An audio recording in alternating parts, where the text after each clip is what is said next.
비워내야 비로소 평온해지는 법 타산의 허심. 오늘도 눈부신 하루입니다. 여러분들과 함께 하게 되어 매우 기쁩니다. 반갑습니다. 타산 정약용입니다. 오늘 이렇게 여러분과 마주할 수 있어 참으로 기쁩니다. 제가 지금 있는 이곳은 전라도 강진, 바로 제가 18년간의 유배 생활을 보낸 곳입니다. 이곳에서 저는 인생의 가장 큰 깨달음을 얻었습니다. 그대들 혹시 오늘도 잠자리에 들며 이런저런 생각에 뒤척이지 않으셨습니까? 장성한 자식이 40이 넘었는데도 아직 자리를 잡지 못해 애가 타고 며느리와의 관계는 어색하기만 하며 손주들은 내 말을 귀담아 듣지 않는 것 같아 서운합니다. 평생 모은 재산을 어떻게 나눠줘야 할지, 요양원에는 언제 들어가야 할지, 이런 고민들로 밤이 깊어가도 잠을 이루지 못하신 적이 있으실 겁니다. 성큼 다가온 노후가 불안하고 젊은 날의 선택들이 후회로 남으며 그때 그렇게 하지 말걸 하는 생각이 끊임없이 맴돌지는 않으십니까? 인생의 이순을 넘기고 어떤 분은 칠순을 훌쩍 넘기셨을 텐데 이제는 좀 편안해질 법도 합니다. 하지만 이상하게도 마음의 짐은 오히려 더 무거워졌다고 말하는 이들이 많습니다. 저 또한 그랬습니다. 50이 넘어 강진으로 유배를 떠날 때 제 마음은 원망과 불안, 걱정과 후회로 가득 차 있었습니다. 하지만 이곳에서 18년을 보내며 저는 삶의 가장 큰 지혜를 깨달았습니다. 그것은 바로 허심, 마음을 비우는 것입니다. 꽉 찬 찻잔에는 향기로운 차를 담을 수 없습니다. 여러분, 제가 이곳에서 가장 많이 한 일 중 하나가 바로 차를 마시는 것이었습니다. 강진의 백년사 스님께서 가르쳐 주신 차 한 잔이 제 인생을 바꾸었다고 해도 과언이 아닙니다. 어느 날 제가 스님께 차를 청했습니다. 스님께서는 찻잔에 차를 따르시더니 멈추지 않으셨습니다. 차가 넘쳐 흘러 상 위로 쏟아지는데도 계속 따르셨습니다. 저는 깜짝 놀라 스님, 이미 가득 찼습니다. 라고 외쳤습니다. 그러자 스님께서 잔잔히 웃으시며 이렇게 말씀하셨습니다. 정 선생, 이 찻잔이 바로 선생의 마음이요. 이미 가득 차 있는데 어찌 새로운 깨달음을 담을 수 있겠소? 그날 저는 큰 충격을 받았습니다. 제 마음이 정말로 그 찻잔처럼 넘쳐 흐르고 있었기 때문입니다. 억울함으로 가득했습니다. 나는 나라를 위해 헌신했는데 왜 이런 벌을 받아야 하는가? 불안으로 가득했습니다. 내 처자식들은 한양에서 어떻게 살고 있을까? 내가 없는 동안 집안이 망하는 것은 아닐까? 후회로 가득했습니다. 내가 좀 더 조심했더라면, 좀 더 신중했더라면, 원망으로 가득했습니다. 왜 하필 나인가? 남들은 다 출세하는데 이 모든 감정들이 제 마음을 꽉 채우고 있었습니다. 그러니 아무리 아름다운 강진의 풍경도 보이지 않았고 아무리 좋은 책을 읽어도 마음에 와닿지 않았으며 사람들의 친절도 느껴지지 않았습니다. 여러분의 마음도 혹시 이렇지 않으십니까? 낡은 물로 가득 찬 찻잔. 제가 여러분께 묻고 싶습니다. 여러분의 마음속 찻잔에는 지금 무엇이 담겨 있습니까? 혹시 걱정이라는 탁한 물이 가득하지는 않습니까? 자식이 직장을 잃으면 어쩌나, 내가 아프면 누가 돌봐주나, 돈이 모자라면 어쩌나, 혹시 미련이라는 썩은 물이 고여있지는 않습니까? 예전에 그 사업을 했더라면, 그때 그 집을 샀더라면, 그 사람과 결혼했더라면, 혹시 집착이라는 끈적한 물이 엉겨있지는 않습니까? 자식은 반드시 이렇게 살아야 해. 손주는 이런 학교에 가야 해. 재산은 이렇게 나눠줘야 해. 혹시 과거의 영광이라는 낡은 물이 썩어가고 있지는 않습니까? 내가 젊었을 때는 말이야. 우리 시대에는 이랬는데 요즘 젊은이들은 여러분, 이것이 바로 낡은 물입니다. 이미 마실 수도 없고 향기도 없으며 오히려 악취만 풍기는 물입니다. 그런데 우리는 이 낡은 물을 버리지 못하고 꼭 움켜쥐고 있습니다. 왜 그럴까요? 비움에 대한 두려움. 제가 유배지에서 깨달은 것이 하나 있습니다. 사람들이 비우지 못하는 이유는 두려움 때문이라는 것입니다. 이것마저 버리면 내게 남는 게 뭐가 있겠어? 이 걱정을 놓으면 정말 큰일이 생기는 거 아니야? 이 집착을 버리면 자식이 나를 잊어버리는 거 아니야? 이 과거의 영광을 놓으면 나는 아무것도 아닌 사람이 되는 거 아니야? 하지만 명심하십시오. 이것은 착각입니다. 찻잔에 낡은 물을 버린다고 해서 찻잔이 사라지는 것이 아닙니다. 오히려 찻잔은 그대로 있으면서 이제 새로운 차를 담을 준비가 되는 것입니다. 마찬가지로 여러분이 마음의 짐을 내려놓는다고 해서 여러분 자신이 사라지는 것이 아닙니다. 오히려 그때 비로소 진정한 나를 발견하게 됩니다. 60대라는 나이는 무언가를 더 채우고 쟁취하는 시기가 아닙니다. 젊은 시절에는 학벌을 쌓고 재산을 모으고 명예를 얻고 가정을 꾸리며 마음에 이것저것을 채워 넣어야 했습니다.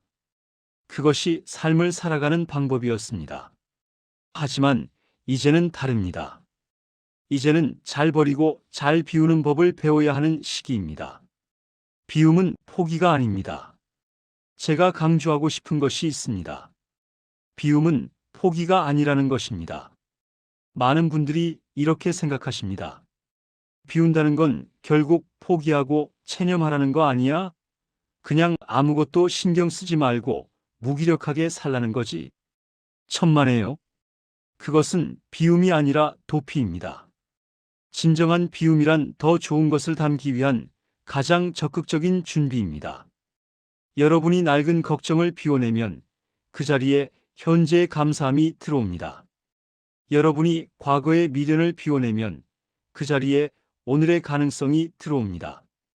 여러분이 자식에 대한 집착을 비워내면 그 자리에 진정한 사랑과 신뢰가 들어옵니다. 여러분이 과거의 영광을 비워내면 그 자리에 현재의 평온과 자유가 들어옵니다. 제가 유배지에서 500여 권의 책을 저술할 수 있었던 것도 제 마음을 비웠기 때문입니다. 억울함을 비우니 학문에 집중할 수 있었고, 불안을 비우니 오늘 할 수 있는 일이 보였으며, 원망을 비우니 이웃 백성들의 고통이 느껴졌습니다. 그 낡은 물을 비워내십시오. 그러면 비로소 오늘이라는 시간의 향기로운 차를 온전히 맛볼 수 있습니다. 자식이라는 짐을 내려놓으십시오. 여러분, 제게는 두 아들이 있었습니다. 학연과 학유, 이 두 아들 때문에 제 마음은 늘 무거웠습니다. 유배지에 있는 동안 저는 끊임없이 편지를 썼습니다. 한 달에 두세 통씩, 때로는 일주일에 한 통씩 편지를 보냈습니다. 학연아, 내가 읽는 책은 무엇이냐? 글을 쓸 때는 반드시 이렇게 해야 한다. 학유야, 내가 교우 관계를 어떻게 맺느냐가 중요하다. 조심하거라. 너희들은 매일 새벽에 일어나 글을 읽어야 한다. 게으름을 피우지 마라. 과거 시험을 준비할 때는 이런 책들을 읽어야 한다. 이런 식으로 공부해라. 지금 생각해보면 참으로 지나쳤던 것 같습니다. 편지마다 가르침과 잔소리로 가득했습니다. 제 불안과 걱정을 아들들에게 그대로 쏟아냈던 것입니다. 걱정이라는 이름의 더 큰 걱정. 어느 날이었습니다. 학연이 보낸 편지를 받았는데 그 편지에는 이런 내용이 있었습니다. 아버지, 아버지의 편지를 받을 때마다 마음이 무겁습니다. 저는 아버지의 기대에 부응하지 못하는 못난 아들인 것 같습니다. 아버지께서 바라시는 대로 살려고 노력하지만 제 모습은 점점 사라져가는 것 같습니다. 그 편지를 읽는 순간 저는 마치 가슴에 송곳이 박히는 것 같았습니다. 나는 사랑한다고 생각했는데 아들은 짐을 느끼고 있었구나. 나는 걱정한다고 생각했는데 아들은 그것을 압박으로 느끼고 있었구나. 나는 가르친다고 생각했는데 아들은 자신을 잃어가고 있었구나. 그날 밤 저는 오랫동안 스스로에게 물었습니다. 나는 정말 아들을 위해 걱정하는 것인가? 아니면 내 불안을 아들에게 떠넘기고 있는 것인가? 나는 정말 아들의 행복을 바라는 것인가? 아니면 내가 이루지 못한 꿈을 아들을 통해 이루려는 것인가? 나는 정말 아들을 사랑하는 것인가? 아니면 훌륭한 아버지라는 내 이미지를 지키려는 것인가? 답은 명확했습니다. 저는 아들을 사랑한다는 명목으로 제 욕심을 채우고 있었던 것입니다. 사랑과 욕심의 경계. 여러분, 우리 함께 솔직해집시다. 여러분은 정말 자식의 행복을 바라십니까? 아니면 남들이 보기에 훌륭한 자식을 바라십니까? 여러분은 정말 자식이 자신의 길을 가길 바라십니까? 아니면 내가 원하는 길을 가주길 바라십니까? 여러분은 정말 자식의 선택을 존중하십니까? 아니면 내 생각이 맞으니 내 말을 들어야 한다고 생각하십니까? 저는 유배지에서 깨달았습니다. 많은 이들이 자식 걱정을 사랑이라 착각한다는 것을요. 하지만 지나친 걱정은 자식의 삶을 침범하는 욕심일 때가 많습니다. 구체적인 예를 들어볼까요? 40이 넘은 아들이 직장을 그만두고 새로운 일을 시작하려 합니다. 여러분은 어떻게 반응하십니까? 미쳤어? 내 나이가 몇인데 새로운 일을 시작해? 안정적인 직장을 왜 그만둬? 실패하면 어떡하려고? 이것은 걱정입니까? 통제입니까? 며느리가 육아를 하는 방식이 여러분의 방식과 다릅니다. 여러분은 어떻게 하십니까? 애를 그렇게 키우면 안 돼. 내가 키워봐서 아는데 이렇게 해야 해. 요즘 젊은 엄마들은 육아를 제대로 모른다니까. 이것은 조언입니까? 간섭입니까? 딸이 이혼을 하려 합니다. 여러분은 어떻게 반응하십니까? 남들이 뭐라고 할까봐 창피해서 못 살겠다. 조금만 참고 살아. 내 나이에 이혼하면 재혼도 못해. 이것은 걱정입니까? 체면 챙기기입니까? 자식을 향한 집착의 뿌리. 자식에 대한 집착은 대개 세 가지 뿌리에서 나옵니다. 첫째, 보상 심리입니다. 나는 가난하게 살았으니 자식만큼은 잘 살아야 해. 나는 공부를 못했으니 자식만큼은 좋은 대학을 가야 해. 나는 빛을 보지 못했으니 자식을 통해서라도 인정받고 싶어. 이것은 자식을 사랑하는 것이 아니라 자식을 통해 나의 상처를 치유하려는 것입니다. 둘째, 존재의 의미 찾기입니다. 평생 부모라는 역할로만 살아왔기에 자식이 독립하면 자신의 존재 이유가 사라질까봐 두렵습니다. 그래서 계속 자식에게 무언가를 해주려 하고 자식이 나를 필요로 하게 만들려고 합니다. 셋째, 통제의 욕구입니다. 평생 억눌리고 무시당하며 살아온 사람일수록 자식만큼은 자신의 말을 들어주길 바랍니다. 그것이 유일하게 자신의 힘을 느낄 수 있는 방법이기 때문입니다. 비움의 실천 자식을 한 인간으로 보기. 그렇다면 어떻게 해야 할까요? 자식을 내 자식이 아니라 한 인간으로 바라보는 연습을 해야 합니다. 여러분의 자식도 한때는 당신과 같았습니다. 꿈이 있었고 선택의 기로에 섰으며 실수도 하고 후회도 하면서 자신의 길을 찾아갔습니다. 지금 여러분의 자식도 그 과정에 있을 뿐입니다. 제가 유배지에서 다시 쓴 편지는 달랐습니다. 학연아, 내가 어떤 선택을 하든 아버지는 믿는다. 내가 스스로 생각하고 판단할 수 있는 사람임을 안다. 실수하더라도 괜찮다. 그것 또한 내 삶의 일부이니까. 학유야, 내 삶은 내 것이다. 아버지의 기대를 채우려 하지 마라. 내가 진정으로 원하는 삶을 살아라. 그것이 아버지가 바라는 유일한 것이다.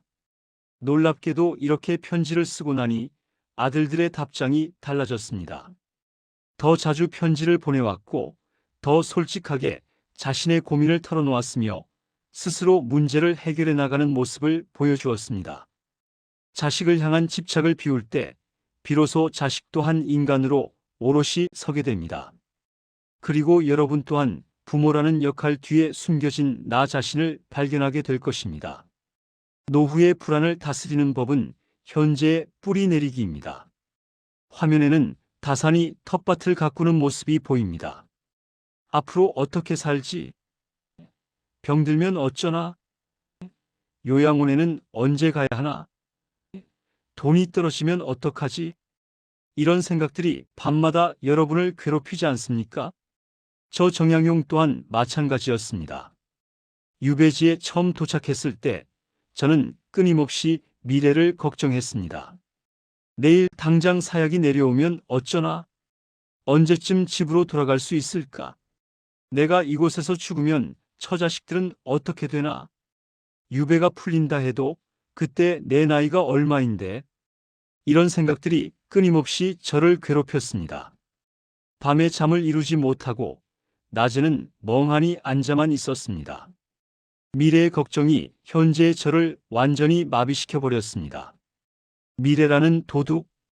그러던 어느 날 마당에 앉아 있는데 동네 할머니 한 분이 지나가시더군요. 팔순이 넘으신 것 같았는데 커다란 나무 지게를 치고 산에서 내려오시는 겁니다. 저는 깜짝 놀라 여쭤봤습니다. 할머니, 그 나이에 그렇게 무거운 것을 치고 다니시면 어찌하시렵니까? 할머니께서 지게를 내려놓으시고는 희죽 웃으시며 말씀하셨습니다. 날이 내일 죽을지 모르는데 오늘 땔감을 안 해올 수는 없지 않겠소? 오늘 밤에 추우면 어쩌려고? 내일 걱정은 내일 할 일이고 오늘은 오늘 할 일을 해야지. 그 한마디가 제 가슴을 쳤습니다. 그렇구나. 나는 아직 오지도 않은 내일을 걱정하느라 지금 이 순간을 완전히 놓치고 있었구나. 미래의 걱정을 미리 가져와 현재의 평안을 갉아먹는 것만큼 어리석은 일은 없습니다. 불안의 정체. 여러분, 불안이라는 것이 무엇인지 아십니까? 불안은 아직 일어나지 않은 일에 대한 두려움입니다. 병이 들면 어쩌나 아직 병들지 않았습니다. 돈이 떨어지면 어쩌나 아직 떨어지지 않았습니다. 자식이 돌봐주지 않으면 어쩌나 아직 그런 일이 일어나지 않았습니다. 즉, 불안은 실제하지 않는 것입니다. 하지만 이 실제하지 않는 것이 우리의 현재를 완전히 지배합니다. 오늘 맑은 날씨를 즐기지 못하게 하고, 오늘 맛있는 음식을 맛보지 못하게 하며, 오늘 소중한 사람과의 시간을 느끼지 못하게 합니다. 제가 유배지에서 선택한 것은 바로 지금 이 순간 할 수 있는 일에 집중하는 것이었습니다. 현재 뿌리 내리기의 구체적 실천법입니다. 첫째, 오늘 할 수 있는 작은 일을 정하십시오. 저는 매일 아침 일어나면 그날 할 일을 딱 3가지만 정했습니다. 오늘은 이 책의 이 부분을 읽겠다. 오늘은 밭의 이 부분에 채소를 심겠다. 오늘은 이웃 백성의 송사를 이렇게 처리하겠다. 거창한 계획이 아닙니다. 오늘 내가 할 수 있는 작은 일들입니다. 그리고 그 일에만 집중했습니다. 그 순간만큼은 미래의 걱정도 과거의 후회도 내려놓고 오직 그 일에만 온전히 몰입했습니다. 책을 읽을 때는 오직 책만 보고, 밭을 갈 때는 오직 흙의 감촉만 느끼고, 송사를 처리할 때는 오직 그 사람의 말만 듣습니다. 신기하게도 그렇게 하루하루를 보내다 보니 18년이라는 긴 시간이 흘러갔고 500권이 넘는 책이 완성되어 있었습니다. 여러분도 오늘 할 수 있는 작은 일을 정하십시오. 오늘은 산책을 30분 하겠다. 오늘은 손주에게 전화를 하겠다. 오늘은 밀린 정리를 하겠다. 오늘은 맛있는 저녁을 정성껏 만들어 먹겠다. 크지 않아도 됩니다. 오늘 내가 할 수 있는 것, 그것만으로 충분합니다. 둘째, 지금 이 순간 살아있음을 확인하는 연습을 하십시오. 불안이 밀려올 때마다 저는 스스로에게 물었습니다. 나는 지금 살아있는가? 예, 살아있습니다. 지금 이 순간 나에게 고통이 있는가? 아니요, 없습니다. 지금 이 순간 나는 숨을 쉬고 있는가? 예, 쉬고 있습니다. 지금 이 순간 내 주변에 아름다운 것이 있는가? 예, 창밖에 나무가 보입니다. 이렇게 지금 이 순간으로 돌아오는 연습을 했습니다. 불안은 미래에 있지만 삶은 현재에 있습니다. 여러분도 불안이 밀려올 때마다 물어보십시오. 지금 이 순간 나는 괜찮은가? 대부분의 경우 답은 예일 것입니다. 지금 이 순간 여러분은 숨을 쉬고 있고 이 글을 읽고 있으며 따뜻한 방 안에 있거나 포근한 햇살을 받고 있을 것입니다. 지금 이 순간은 괜찮습니다. 그것으로 충분합니다.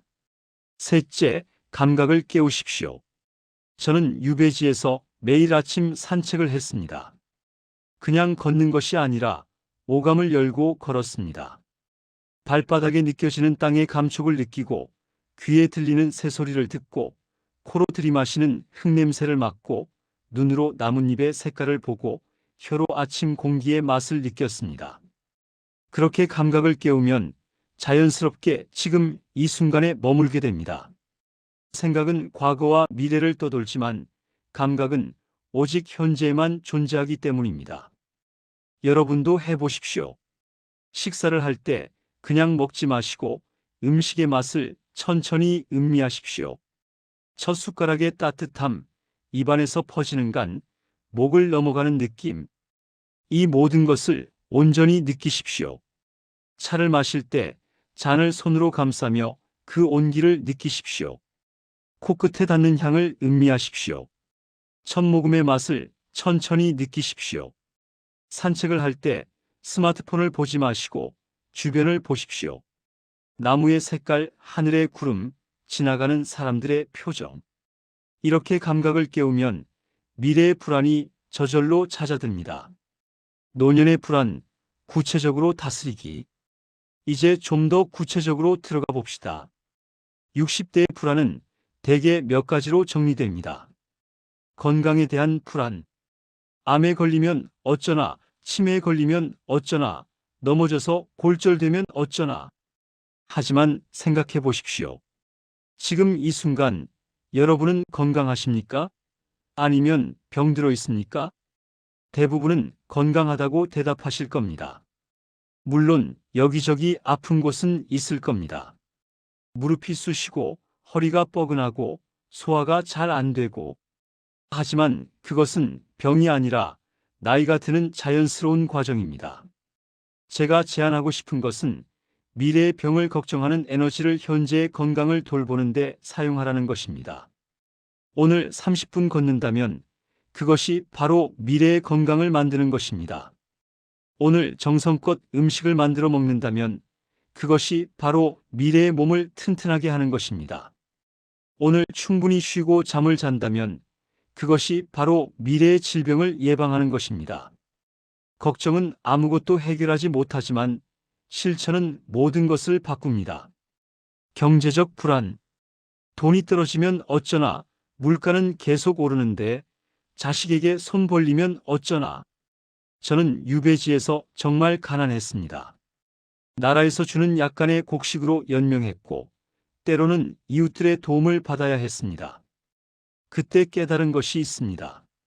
사람에게 정말 필요한 것은 생각보다 많지 않다는 것입니다. 하루 세 끼 밥, 따뜻하게 잘 곳, 입을 옷 몇 벌, 그리고 마음을 나눌 사람 몇몇. 이것만 있으면 삶은 충분히 풍요롭습니다. 물론 여러분은 저보다 훨씬 나은 상황에 계실 겁니다. 그렇다면 지금 가진 것에 감사하는 연습을 하십시오. 이 정도면 충분하다는 마음이 생길 때 불안은 저절로 사라집니다. 그리고 현명하게 쓰는 연습을 하십시오. 과시를 위한 소비, 허용을 위한 소비, 남과 비교하기 위한 소비를 줄이십시오. 진정으로 내가 필요한 것, 진정으로 내 삶을 풍요롭게 하는 것에 쓰십시오. 고독에 대한 불안. 혼자 남겨지면 어쩌나, 아무도 찾아오지 않으면 어쩌나, 외롭게 죽으면 어쩌나. 저는 유배지에서 18년간 혼자 있었습니다. 가족도 없고 벗도 없고 오직 저 혼자였습니다. 처음에는 정말 외로웠습니다. 밤이면 눈물을 흘리기도 했습니다. 하지만 시간이 지나면서 깨달았습니다. 고독과 외로움은 다르다는 것을요. 외로움은 타인이 없어서 느끼는 결핍입니다. 고독은 나 자신과 함께 있는 충만함입니다. 저는 고독 속에서 저 자신을 발견했습니다. 책을 읽고 글을 쓰고 생각하고 명상하면서 제 내면의 깊은 곳과 대화했습니다. 그 과정에서 깨달았습니다. 진정한 동반자는 밖에 있는 것이 아니라 안에 있다는 것을요. 여러분은 여러분 자신과 친구입니까? 아침에 일어나서 거울을 볼 때 반가운 얼굴이 보입니까? 하루를 보내면서 자신과 대화를 나눕니까? 많은 이들이 평생 다른 사람들과만 시간을 보내느라 정작 자기 자신과는 낯선 사이로 지냅니다. 그러니 혼자 있을 때 외로운 것입니다. 지금부터라도 자기 자신과 친해지십시오. 자신의 생각을 들어주고 자신의 감정을 이해하고 자신의 존재를 소중히 여기십시오. 그렇게 되면 혼자 있어도 외롭지 않습니다. 오히려 고독은 가장 풍요로운 시간이 됩니다. 오늘이라는 선물. 여러분, 영어로 현재를 뜻하는 단어가 프리젠트인 것을 아십니까? 이 단어는 동시에 선물이라는 뜻도 있습니다. 현재는 선물입니다. 지난 일은 이미 지나갔고 앞으로의 일은 아직 오지 않았습니다. 우리에게 진짜로 주어진 것은 오직 지금 이 순간뿐입니다. 그런데 우리는 이 선물을 제대로 받지 못합니다. 과거의 포장지를 뜯느라, 미래의 리본을 묶느라 정작 선물 자체는 열어보지 못합니다. 오늘이라는 선물을 여십시오. 살아있는 오늘 하루 정갈하게 식사하고 따뜻한 볕을 쬐고 고운 말을 하고 사랑하는 사람에게 안부를 묻고 좋아하는 일을 하고 편안한 잠자리에 드는 것. 이것만으로도 인생은 충분히 가치 있습니다. 미래의 짐을 미리 짊어지지 마십시오. 오늘의 짐도 충분히 무겁습니다. 제사장 후회라는 이름의 독초를 뽑아내십시오. 화면에는 다산이 유배지의 정원을 거닐며 잡초를 뽑는 모습이 보입니다.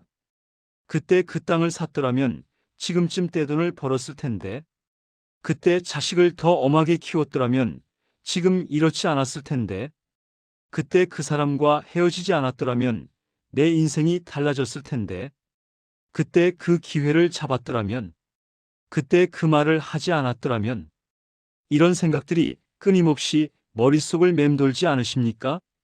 저 또한 유배지로 오는 내내, 그리고 처음 몇 년간은 후회로 가득했습니다. 내가 좀 더 조심했더라면, 내가 정치적 싸움에 끼어들지 않았더라면, 내가 신중하게 처신했더라면, 후회는 마치 독초와 같습니다. 마음의 뜰에 한번 뿌리를 내리면 빠르게 번져나가 다른 모든 것을 질식시킵니다. 아름다운 꽃도 열매를 맺는 나무도 모두 말라 죽게 만듭니다. 후회의 정체. 여러분, 후회가 무엇인지 아십니까? 후회는 이미 지나가 버린 세월의 만약이라는 가정을 붙이는 것입니다. 하지만 과거에는 만약이 없습니다. 이미 일어난 일은 바꿀 수 없습니다.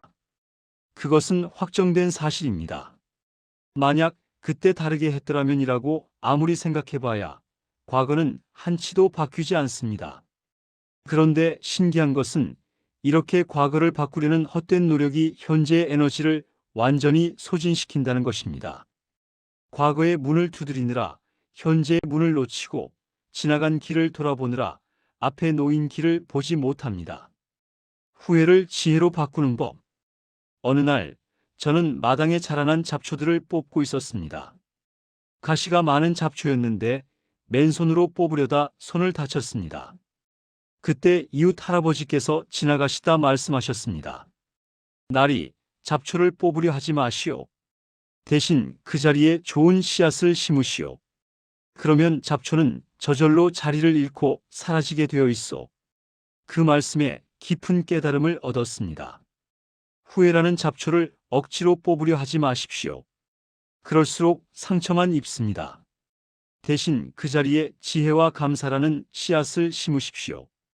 과거의 기억은 바꿀 수 없지만 그 기억을 바라보는 나의 마음은 바꿀 수 있습니다. 구체적인 실천 후회를 지혜로 전환하기.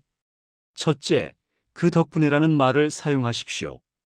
그때 그 선택을 했기 때문에 실패했다가 아니라 그 덕분에 이런 교훈을 얻었다로 바꾸십시오. 그때 그 사람과 헤어져서 불행했다가 아니라 그 덕분에 나 자신을 더 깊이 알게 되었다로 바꾸십시오.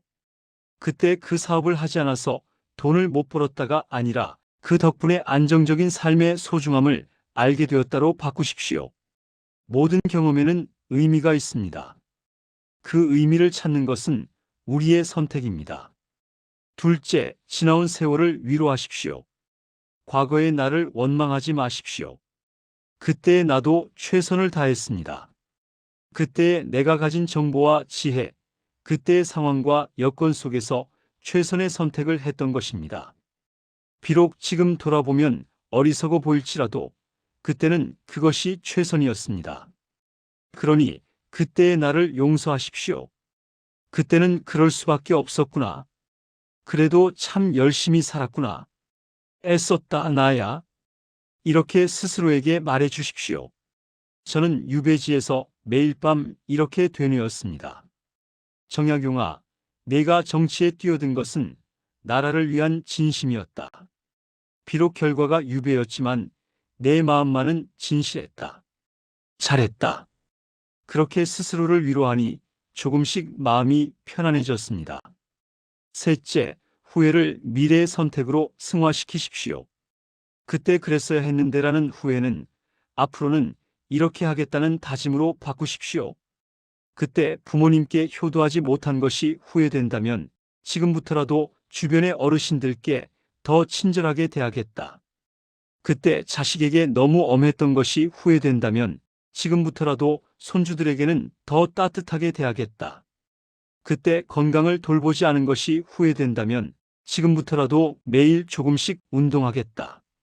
후회를 다짐으로 바꾸면 과거가 미래를 위한 밑거름이 됩니다. 실제 사례들. 여러분께 몇 가지 실제 사례를 들려드리겠습니다. 제가 유배지에서 만난 한 어르신이 계셨습니다. 이른이 넘으신 분이었는데 매일 술을 마시며 한숨만 쉬고 계셨습니다.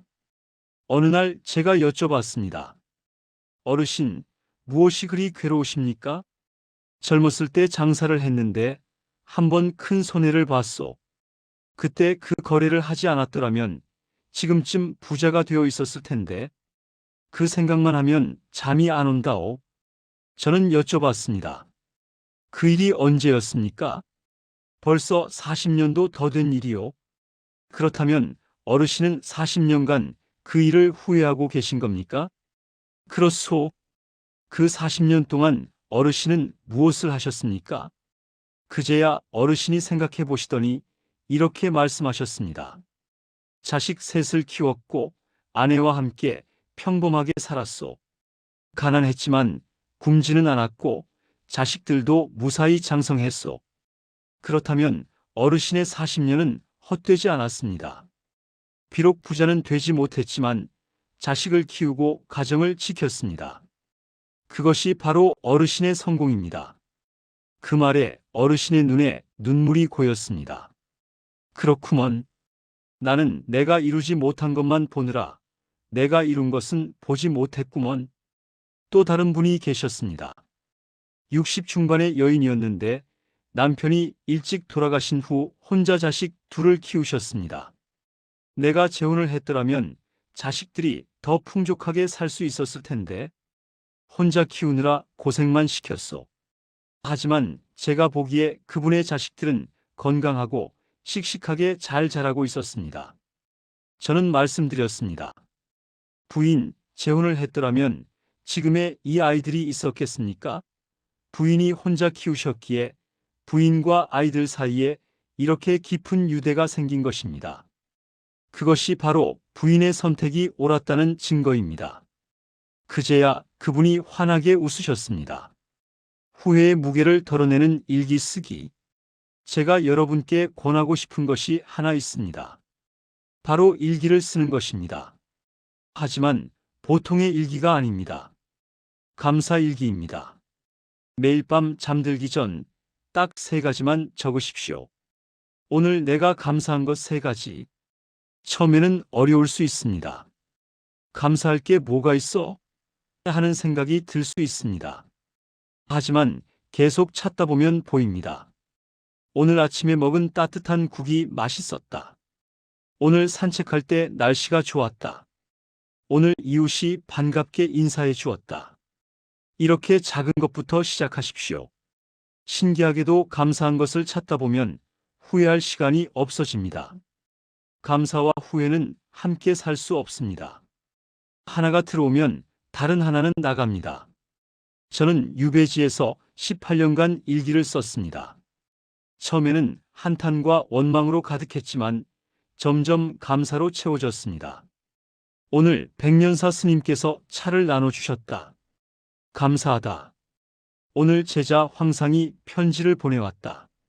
나를 잊지 않고 있구나. 오늘 책의 한 구절이 깊이 와닿았다. 배움이 있는 하루였다. 그렇게 감사를 기록하다 보니 유배 생활조차 의미 있는 시간이 되었습니다. 애쓰며 살아온 나에 대한 위로. 여러분, 지나온 세월을 원망하는 마음을 비워내십시오. 그리고 그 자리에 애쓰며 살아온 나에 대한 위로를 채워 넣으십시오. 여러분은 정말 열심히 살았습니다. 가난한 시대를 견뎌냈고, 전쟁의 혼란을 이겨냈고, 자식을 키우고, 가정을 지키고, 일터에서 묵묵히 일했습니다. 때로는 실수도 했고, 잘못된 선택도 했고, 후회스러운 일도 했지만, 그 모든 것이 여러분의 인생입니다. 완벽하지는 않았지만 성실했습니다. 화려하지는 않았지만 진실했습니다. 그것만으로도 충분히 훌륭합니다. 이제 스스로에게 말해 주십시오. 그래, 나 참 열심히 살았다. 고생 많았다. 이제 좀 쉬어도 된다. 허심의 실천은 일상 속 마음 비우기입니다. 지금까지 우리는 비워야 할 것들에 대해 이야기했습니다. 자식에 대한 집착, 미래에 대한 불안, 과거에 대한 후회. 이제 구체적으로 어떻게 비울 것인가? 그 방법에 대해 이야기해 보겠습니다. 아침 10분의 기적 허심 명상입니다. 제가 유배지에서 매일 아침 했던 것이 있습니다. 해가 뜨기 전 마당에 나가 단정히 앉아 명상을 했습니다. 명상이라고 해서 거창한 것이 아닙니다.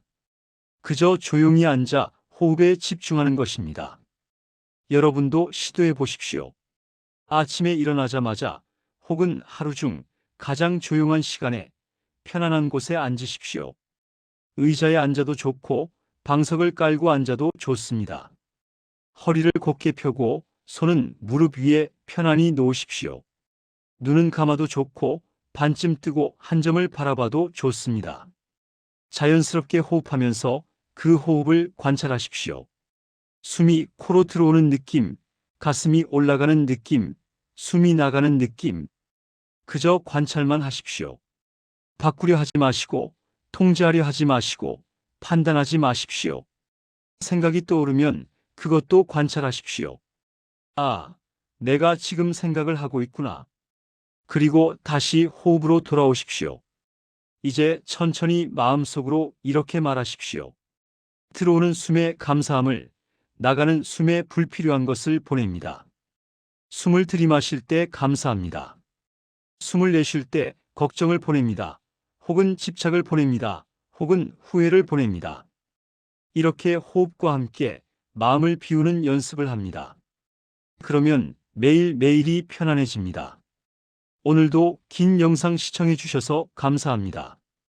구독과 좋아요는 사랑입니다. 감사합니다.